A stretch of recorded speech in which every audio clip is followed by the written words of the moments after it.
Bonjour! Aujourd'hui, j'aimerais vous présenter quelques bonnes pratiques pour documenter les fonctions et les postes. Dans toute entreprise, il est important de documenter le travail des collaborateurs, et ce, quelle que soit la taille de l'entreprise. Les descriptions de fonctions, de postes, permettent d'une part aux collaborateurs de savoir ce qui est attendu, qu'est-ce qu'ils doivent faire, quelles sont leurs tâches, leurs missions, leurs responsabilités, qu'est-ce qu'ils peuvent décider.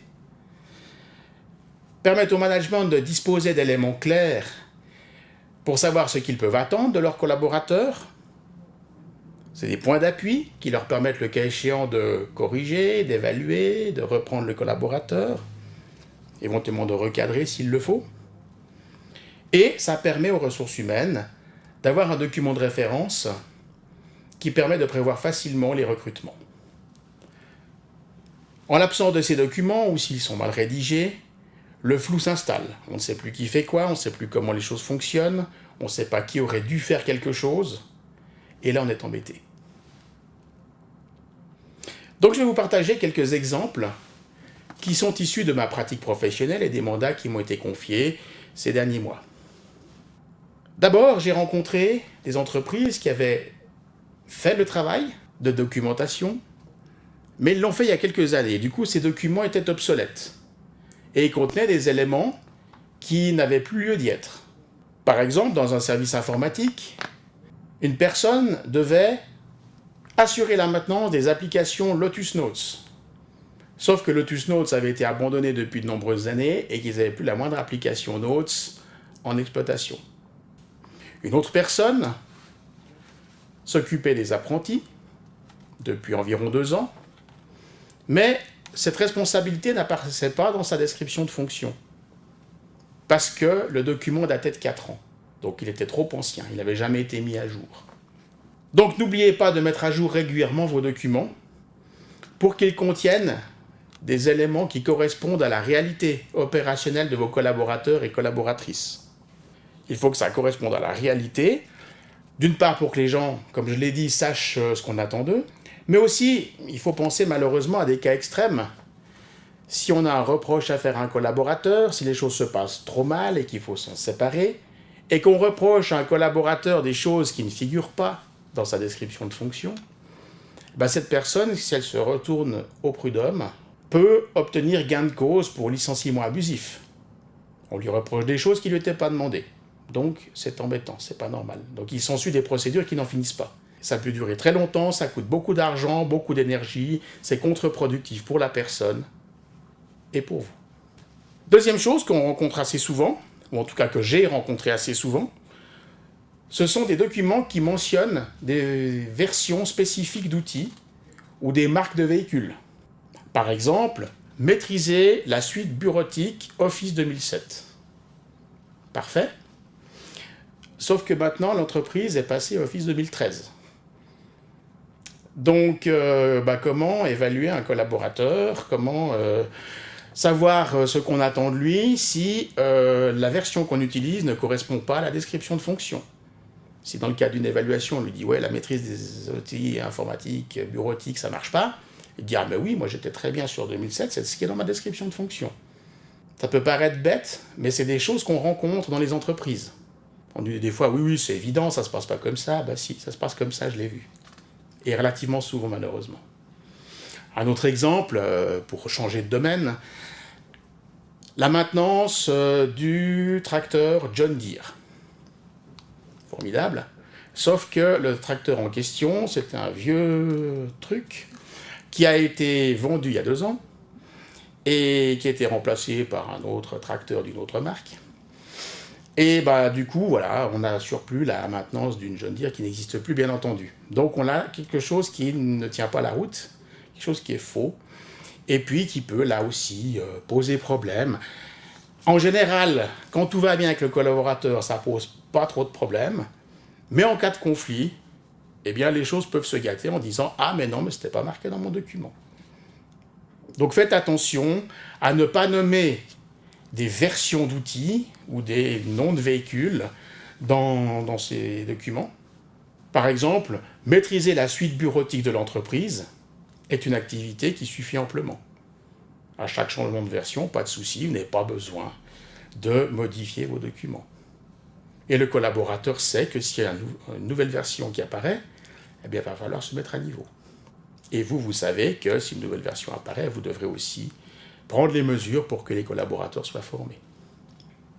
On veut des fois trop bien faire, et on se retrouve avec des documents extrêmement longs, extrêmement complets de type cahier des charges, dans lesquels on liste absolument toutes les tâches. Dans les cas extrêmes, j'ai vu un document comme ça qui faisait 19 pages. C'est pas mal.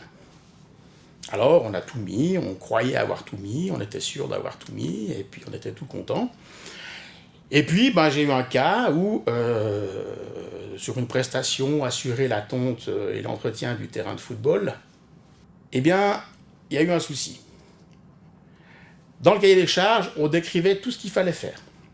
Emmener la tondeuse sur le terrain, tondre la pelouse, ramasser le gazon, l'amener à la déchetterie, ou au compost pour être écolo. Ranger la tondeuse, nettoyer. Le problème, c'est que la tondeuse en question est tombée en panne. Le moteur a grillé, et il a grillé parce qu'il n'y avait pas d'huile dans le moteur. Donc, résultat, des soucis pour le collaborateur. Mais qu'est-ce que tu as fait? Tu n'as pas contrôlé, c'est pas possible, c'est pas normal. Et dans un climat qui était déjà pas forcément très serein, lui, il a pris son cahier des charges, il a regardé tout ça, puis il a dit « Ah, c'est pas moi qui m'occupe de l'entretien de la tondeuse. Moi, je dois la prendre, l'utiliser, la nettoyer, la reposer à son endroit. » Alors que, pour toute personne dotée de bon sens, eh bien, s'assurer que la tondeuse est en état de fonctionner, qu'il y a de l'huile, qu'il y a de l'essence, etc., ça peut paraître parfaitement normal. Mais dans un environnement un peu conflictuel, c'était pas normal du tout, et tout le monde se renvoyait la balle, c'est ta faute, c'est ma faute, c'est sa faute, on sait plus la faute de qui c'est, et ça va pas. Donc là, si on avait une activité qui soit assurer la tonte du terrain de football, et une autre activité qui soit maintenir les outils en parfait état de fonctionnement, on vérifiait l'état et au besoin prendre les mesures adéquates, là on aurait pu dire au collaborateur, dis donc, tu aurais dû quand même regarder l'huile. On aurait pu avoir un document 4 fois plus petit, mais synthétiser en 2 activités tout ce qu'il fallait faire et toutes les mesures qu'il fallait prendre par rapport à cette fameuse tondeuse. Un dernier point que j'ai rencontré relativement souvent et encore très récemment, c'est des descriptifs de poste ou de fonction qui se référaient à des documents non documentés ou non connus. Par exemple, dans un service informatique, il y avait énormément d'activités, qui soient au niveau des serveurs, qui soient au niveau de l'infrastructure, du développement, qui soient assurées un certain nombre de choses, dans le respect des normes de sécurité de l'entreprise. Très bien, sauf que les normes de sécurité de l'entreprise, elles n'étaient pas connues. Elles n'étaient pas documentées, elles n'étaient pas rédigées.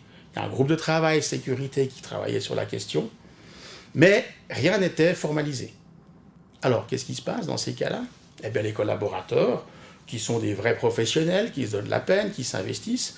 Tout le monde me disait, dans le cas d'un audit, oui, je m'occupe de la sécurité, je fais attention, mais chacun selon sa compréhension des choses, chacun à sa sauce, chacun comme il pensait bien faire, avec les risques suivants, c'est que d'une part, on peut avoir redondance dans des contrôles de sécurité à plusieurs niveaux, au niveau du poste de travail, au niveau du réseau, au niveau des infrastructures, qui alourdissent le système, et à contrario, des failles de sécurité parce que tout le monde pense que c'est aux voisins de s'en occuper. Donc on peut avoir quelques soucis, c'est pas anodin, c'est pas sans risque. Un autre exemple, la gestion de projet. Gérer les projets internes de l'entreprise en appliquant la méthodologie YZ, on va pas la nommer. Sauf que la méthodologie en question était en cours de déploiement, en cours de définition, pas documenté, pas connu, pas forcément accepté, etc. Il y avait du flou. Donc résultat, tout le monde gérait les projets à sa sauce, avec plus ou moins de bonheur, certains plutôt bien, d'autres moins bien. Ce qui est certain, c'est que lors d'un audit, on a constaté que la gestion de projet était globalement catastrophique. Dès lors, comment reprocher aux collaborateurs de ne pas appliquer les bonnes méthodes, puisque la méthode qui est décrite dans la description de fonction n'existe pas vraiment, ou est embryonnaire. Et ça, c'est embêtant de nouveau dans le cas d'un conflit, parce que si on reproche à quelqu'un de mal gérer un projet, on s'appuie sur quoi? Sur quelle norme? Sur quel document? Évidemment, je parle déjà pour la deuxième fois de conflit, mais voilà, c'est clair que l'expérience montre aussi que dans les entreprises, les choses se passent des fois très bien, puis des fois, elles se passent très mal avec des collaborateurs dont il faut se séparer douloureusement. Et si on n'a pas des documents RH, notamment la description de fonction, qui sont parfaitement à jour et bien calibrés, eh ben, on peut aller au-devant d'ennuis assez importants, en cas de recours, par exemple, au prud'homme. Donc ces quelques exemples, ils avaient pour objectif de bien vous faire prendre conscience de la nécessité de rédiger ces cahiers des charges, description de fonction de la bonne manière, pour que tout ce qui y figure soit cohérent, que ça corresponde à la réalité, que ce soit documenté, très important, qu'on puisse y référer, que ce soit contrôlable, et que ça corresponde évidemment à la réalité de vos collaborateurs. Tout ceci, pas pour du formalisme bien entendu, du papier pour du papier, ça n'a pas de sens. L'idée, c'est que l'entreprise soit efficace, que les collaborateurs soient efficaces, que chacun sache ce qu'il a à faire, à quoi il se réfère, et qu'on puisse travailler dans la meilleure harmonie possible. Et si malheureusement il y a disharmonie quelque part, eh bien on a au moins des documents sur lesquels s'attacher pour prendre des mesures, ou en tout cas donner du feedback. Donc ces documents, évidemment, ils sont mis à jour à un moment donné. On l'a vu, ils doivent être mis à jour régulièrement parce que le travail change, parce que les activités changent, parce que les attentes changent, peut-être les missions changent. Donc un document très bien rédigé il y a 4 ans ne sera peut-être plus du tout utile aujourd'hui. Donc il est important de les réviser régulièrement. Alors, évidemment, on va me dire, c'est un énorme travail de réviser toutes les fonctions, etc. Alors oui, évidemment, si on lance un gros rush de révision des documents toutes les années, tous les 2 ans, c'est un gros travail. Un bon moyen pour le faire régulièrement, et c'est une bonne pratique que j'ai vue dans plusieurs entreprises et que je vous recommande, c'est de profiter des entretiens d'appréciation annuels, qui sont un bon moment pour faire le point avec vos collaborateurs, pour vérifier si ce qu'ils ont comme mission, comme description de fonction, comme activité, comme responsabilité, correspondent à la réalité ou pas. Le cas échéant, ça permet de corriger des descriptions de fonction si les choses ont changé, ou alors éventuellement de créer de nouvelles fonctions avec des nouveaux descriptifs. Voilà, j'espère que grâce à ces conseils issus vraiment de la pratique, c'est pas de la théorie, c'est vraiment des choses que j'expérimente depuis plus de 20 ans dans mon activité, donc c'est pour ça que j'ai à cœur de vous le partager. J'espère que ces éléments vont vous aider. Je reste à votre disposition pour tout renseignement complémentaire. Je vous remercie pour votre écoute et je vous dis à bientôt.